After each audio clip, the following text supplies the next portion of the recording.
and welcome to another edition of Tech News this week. Now, if you ask me now, the flavor of the season is crypto. I mean, people want to wish it away, they don't want it, they call it nonsense, they say it's going to crash, but I don't think it's going to go up and down, but it appears that crypto is here to stay. Now, if you know, recently ransomware hackers went after the US colonial pipeline. That led to oil shortages, that led to disruptions in distribution, that led to long gas queues and also rise in oil prices.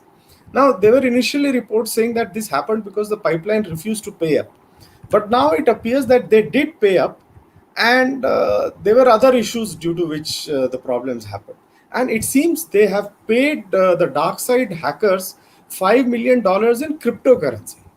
So that is what the critics of cryptocurrency say. It is operative on the dark web, ransomware, people take it, and there is no way to track it.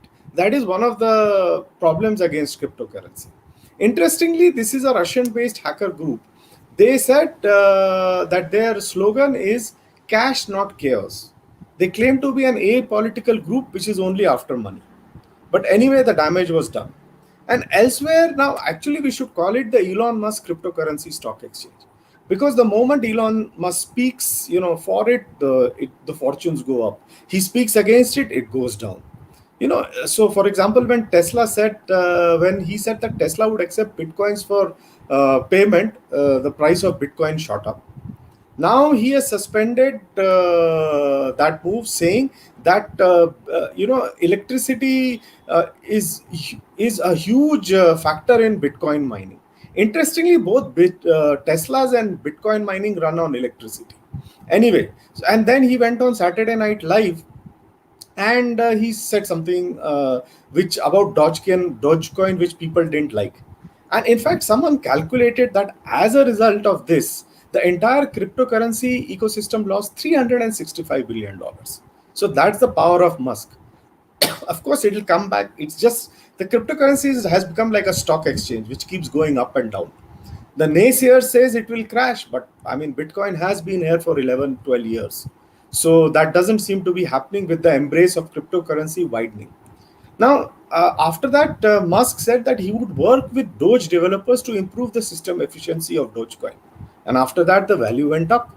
So, it keeps going on. And also now, crypto headlines are everywhere. Like I was going through the news, and there was one news like Goldman MD quits after making fortune of Dogecoin.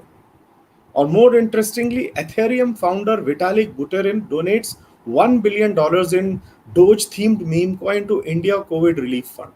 He was referring to another cryptocurrency, which is called Shiba Inu coin, or SHIB, referred to as the Doge killer. And he donated 50 trillion tokens of SHIB, which is around $1 billion. Interestingly, you can trade SHIB in India too. And meanwhile, like when all this Bitcoin, SHIB, Dogecoin was happening, Ethereum touched a net worth of $500 billion. So, I mean, what else do you want? There are like dozens of cryptocurrencies, which at least 8, 10 top are traded regularly. And Bitcoin had touched 1 trillion, and Ethereum has touched $500 billion. So everybody's trying. In fact, China's digital yuan was a very ambitious project. It's in its trial run, but so far there seem to be few takers there. So let's see how it goes. Meanwhile, US cryptocurrency exchange Binance is under the scanner with money laundering officials checking it out. Let's see what happens. And also, Silvergate has announced a partnership with DMUSD, which is the successor to Facebook's Libra attempt, where a group of 25 companies and non-profit entities have gone together to launch DMUSD. Now, interestingly, it doesn't end there. I don't know if you know, Peter Thiel is a Silicon Valley billionaire. He's called the Don of the very influential PayPal mafia. So he is backing a 10 billion injection into a decentralized crypto exchange. So, I mean, crypto is worth trillions of dollars, and every day there is some deal which is billions of dollars. So it's here to stay. Now, meanwhile, the Indian government has been pushing Make in India really well this year. They have come out with so many production-linked incentive schemes called PLIs in technology, in electronics, in telecom, in networking, in chips. Ever since the COVID crisis has happened, one PLI after another is coming. Now they have come out with one for batteries. This close to $2.5 billion scheme will boost the production of domestic batteries with advanced energy storage. Now, batteries are key to the future. They are not only useful for things like smartphones and laptops, but electric vehicles too. And India has a very ambitious policy in that regard. Now, this has been a great year for the Indian startup industry. Now, funds elsewhere must be drying up, but they are getting money left, right, and center. In fact, the government of India wants to push local funding for Indian startups, but still the foreign funding is really coming. So, like, it's already May, and this year there have already been 11 unicorns. So, the latest in startup news is that Flipkart, which has been valued at $30 billion, is raising $1 billion in a pre-IPO round. So, they are also like going to the next stage with the IPO and raising funding before that.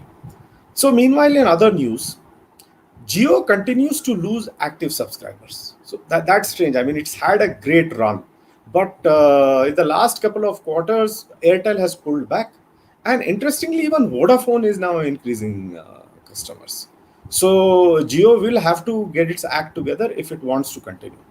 Then I have been talking of Chipageddon, and there are a lot of long-term views. Like TSMC and Intel, they are setting up multi-billion-dollar plants in Arizona, and TSMC even in Taiwan has said it's going to go big. India has come out with a PLI for semiconductor units. So that is a long term. It looks like we'll sort out the problems in the long term, but the short term the problems will occur. So you don't know it because it's like if you look at the chip industry, 60% goes to ICT, your desktop, laptops, telecom equipment, and mobile smartphones. So nobody's going to touch that. It is the remaining 40%, which is not that big a market. So first, car chips were hit. Now PS5 consoles may be hit. So that is the slow thing. So now Gartner has said that the global chip shortage may last till Q2 of 2022. Then, while Britain has been, going tough against tech China, he has continued most of Trump's policies. The US has decided to remove Xiaomi from the Pentagon trade blacklist. So that will be interesting. Then Italy has fined Google $123 million for abusing its dominant position. Now you may think that $123 million is a lot, but this has been happening on a regular basis. In the last 10 years, tens of billions of dollars of fines by the EU have been levied on Google, Amazon, Facebook. In fact, taking Google, in the last 3 years, EU fines have crossed $10 billion. Finally, Google Cloud has teamed up with SpaceX's Starlink for enterprise connectivity. So now the cloud expands into space in a big way. So with that, wishing you a great evening and a great weekend ahead. Goodbye.